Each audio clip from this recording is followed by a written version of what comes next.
Mesdames, Messieurs, bonjour. Ravi de vous retrouver sur R7 pour ce tout autre édito qui porte sur quelques indices de fin de règne de la dictature de Brazzaville. Vous l'avez probablement aussi constaté que finalement la peur a changé de camp. Vous saviez que le mariage à l'état civil du couple Juliana Sassou Nguesso, la fille du dictateur de Brazzaville, et Rodrigue Angoliba, ministre de la Construction et de l'Urbanisme, qui avait été reporté normalement pour demain samedi 19 octobre 2024, a finalement été célébré par anticipation aujourd'hui même, vendredi 18 octobre 2024 à Paris. Question d'éviter la présence trouble des redoutables combattants congolais qui avaient promis s'y inviter pour un boycott. Aussi, le couple a sans doute craint d'être sous les grands projecteurs à l'heure où le Congo-Brazzaville, dont ils sont originaires, s'écroule sous une crise économique et financière sans précédent.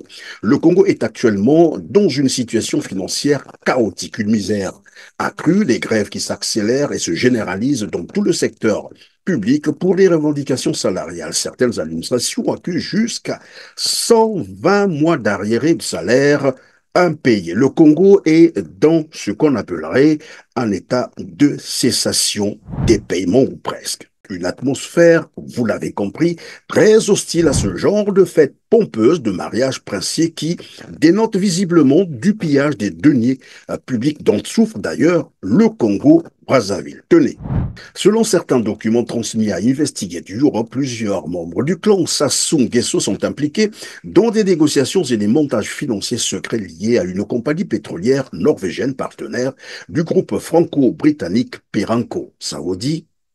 Investigate Europe rapporte que la fille du dictateur de Brazzaville, Julienne Sassou Nguesso, celle qui vient de se marier avec l'argent détourné de la vente du pétrole congolais, a usé d'intermédiaires et de prête-noms pour recevoir secrètement, écoutez bien, 15% de EPCO, la filiale congolaise de MLA active, dont PNGF Sud. Elle s'est ainsi octroyée 3% de cette concession, d'où Perenco extrait quelques 20 000 barils de pétrole par jour, sans que jamais son nom n'apparaisse. Elle a pu récolter de juteuses dividendes, avec bien sûr l'aide de son beau-frère, Paul Kyonga.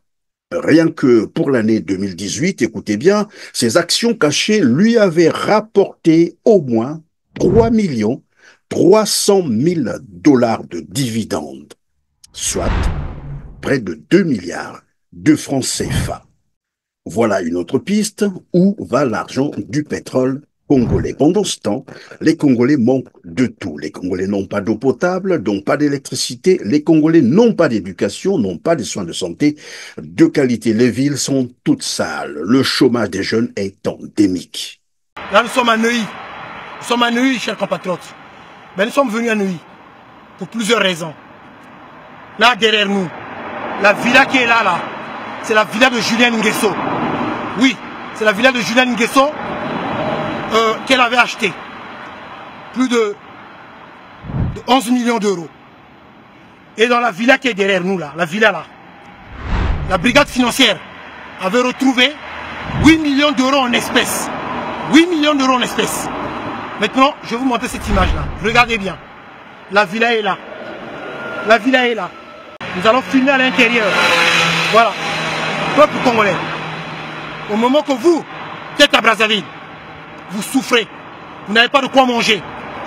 Au moment où les retraités ne sont pas payés. Au moment où les fonctionnaires souffrent. Voilà. Sassou Nguesso et ses enfants continuent toujours à payer des villas, des appartements ici en France. Nous, les Indiens de 242, on parle avec des preuves. Voilà, nous sommes venus à Neuilly. Nous allons filmer à l'intérieur. Vous allez voir, l'image que je viens de vous présenter correspond bien à ce que vous allez voir à l'intérieur. Parce que nous, on parle avec des preuves. Merci. Doucement, hein? Doucement. Les travaux effectués dans la villa de Julien Nguesso, les sommes sont tellement énormes.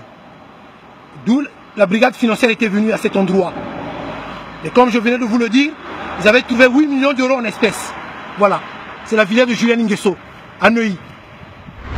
Il convient de noter également que le choix de la ville de Paris pour célébrer ce mariage tient lieu de la prudence des hommes qui voient la chute du pouvoir s'avancer à grands pas.